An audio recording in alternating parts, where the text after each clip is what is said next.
61. குறுந்தொகை எந்த இலக்கியத் தொகையைச் சேர்ந்தது? ஏ. பத்துப்பாட்டு. பி. எட்டுத்தொகை. சி. ஐம்பெருங்காப்பியம். டி. நீதி இலக்கியம். விடை பி. எட்டுத்தொகை. 62. மணிமேகலை எழுதியவர் யார்? A. Ilango Adigal. B. Seethalai Sathanar. C. Sekkizhar.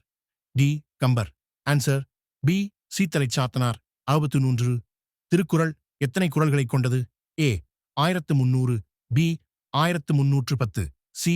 1320. D. 1330. Answer B. 1310.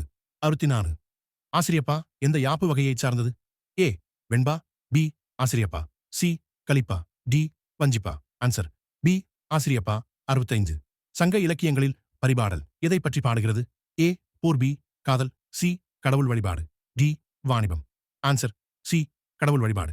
66. மருதம் நிலத்தின் முதன்மை தொழில் எது? ஆ. வேட்டை. பி. கால்நடை மேய்ப்பு. சி. வேளாண்மை. டி. மீன்பிடித்தல். விடை சி. வேளாண்மை. 67. நன்னூல் எழுதியவர் யார்? ஆ. தொல்காப்பியர். பி. பவணந்தி முனிவர். சி. நக்கீரர். டி. பரணர். விடை பி.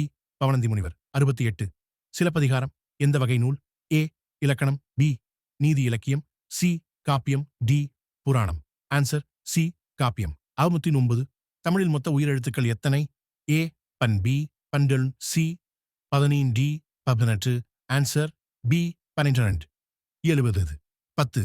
பொருநராற்றுப்படை எந்த தொகையில் உள்ளது? ஏ. எட்டுத்தொகை. பி. பத்துப்பாட்டு. சி. ஐம்பெருங்காப்பியம். டி. நீதி இலக்கியம். Answer B. பத்துப்பாட்டு.